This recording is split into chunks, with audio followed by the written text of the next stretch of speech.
After all this time, Diablo IV is finally here, and from the initial feedback that's been received, it's an extremely well-crafted action role-playing game that most fans are sure to love. But maybe you didn't play the beta or pre-order and are still mostly in the dark regarding what Diablo IV is all about. In fact, even if you do have some knowledge of the game, there might be some stuff you're not aware of or that you may have missed. Well, not to worry, because here's everything you need to know about Diablo IV to set you on the right path. Here we go. To begin, the main philosophy behind Diablo IV was to create a game that felt more grounded than its predecessor Diablo III. For this reason, the game's narrative revolves around the common citizens of Sanctuary rather than monarchs or other well-worn high-fantasy themes. As such, the game's events unfold some 50 years after Diablo III Reaper of Souls. As a result of the High Heavens and Burning Hells having had their power diminished, a group of cultists has summoned Lilith, the daughter of Mephisto and queen of the Succubi, back from the Abyss. As the mother of the Nephilim, and thus humanity, she clearly has intentions for the inhabitants of Sanctuary that may ultimately be less than honorable. Seeing that her former lover, the Archangel Anarius, essentially turned his back on her, part of her plan may involve revenge on him in some way. However, she clearly has much loftier ambitions that involve ruling over Sanctuary and obliterating any opposition she encounters, be it angelic or demonic in nature. I won't give away too much here, but I will tell you that the base game for Diablo IV is the start of a much larger saga that will seemingly play out over the coming months. In any event, you take on the role of the Wanderer as you embark on a journey across the world of Sanctuary, which is divided up into 5 different regions, namely the Fractured Peaks, Skosglen, the Dry Steppes, Kyrgyzstan, and Hawazar. Each area features its own biome as well as specific enemy types. For example, Hawazar is mostly swamp and marshland and the dwelling place of witches, while Skosglen is a forested area located near the coast that is home to druids and werewolves. Diablo IV is an open world, and for this reason, you can decide which regions you visit first and play the game as you see fit. To this end, the story is non-linear, so your experience may differ significantly from other players since they may choose to tackle challenges in a different order.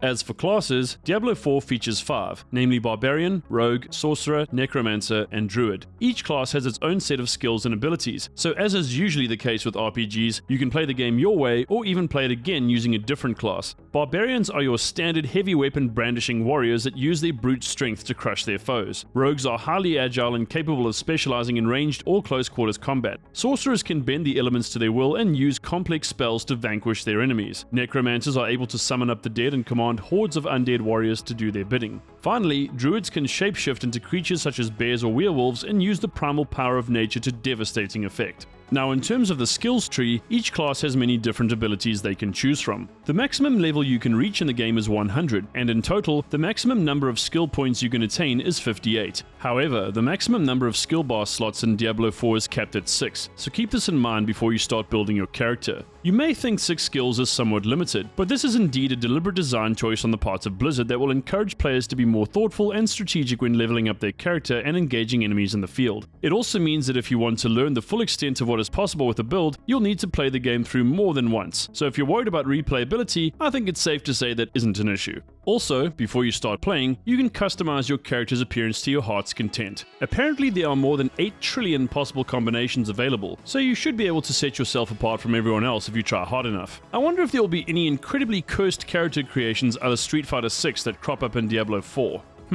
Anyway, what ARPG would be complete without some awesome gear and loot? Yes indeed, Diablo IV has all kinds of items that you will uncover along your journey and hopefully help you in fulfilling your destiny. As far as I understand, if you don't like an item but like what bonuses it comes with, you can extract these and use them elsewhere if you prefer. Diablo IV features crafting, but this can only be done via the artisan system, meaning that in every capital city in the game, you'll find 4 artisans, namely a jeweler, blacksmith, alchemist, and finally, an occultist, who is essentially the most specialized NPC you'll encounter. I won't go into too much depth here, but working with these artisans will be crucial if you want to survive in Sanctuary. If you really want to have some fun and increase your chances of survival, you can form a party with up to 4 players in online co-op if you so desire. Strength in numbers is a thing in Diablo IV, and seeing that the game features some multi-stage world bosses that are not only huge, but extremely powerful as well, working together should give you a decisive advantage in these brutal encounters. Up to 12 players are able to fight a world boss at a time, but if you think this means the challenge will be easy, I think you'll find you are sorely mistaken.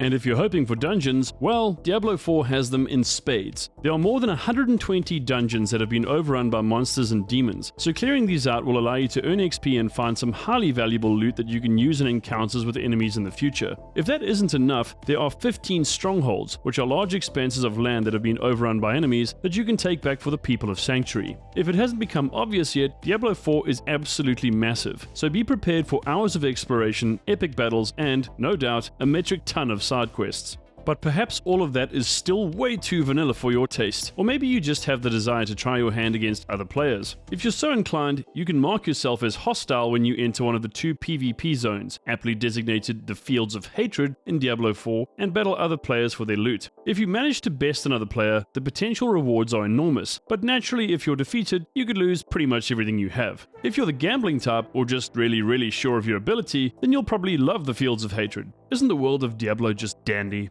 Another cool part of Diablo 4 is the ability to use mounts, but bear in mind that you won't be able to access this at the beginning of the game. Once you get to the beginning of Act 4, you'll be able to unlock your very own noble steed after completing a main quest. I won't mention the name in case that counts as a spoiler, but upon completing said quest, you'll be able to get around on horseback. Mounts can also be customized and adorned with trophies and armor that you find along your journey. So if you want to strike fear into the hearts of your enemies, make sure you give your horse the full spiky armor treatment. So what else can I mention? Well, when you encounter a waypoint, you'll need to manually unlock it by interacting with it. Make sure you do this because it'll allow you to fast travel around the map, and if you get caught in a rather nasty dungeon, a quick way out is always useful when you need it most. Also, avoid dying if at all possible, but if you do, just know that your weapons will, unfortunately, degrade a little. Some of you might find this frustrating, but it is part of the game, so just be aware of this. There are probably a couple of other things I could mention, but I think I've covered the most important stuff. Diablo 4 is out right now on PlayStation, Xbox, and PC, so go get it if you haven't already.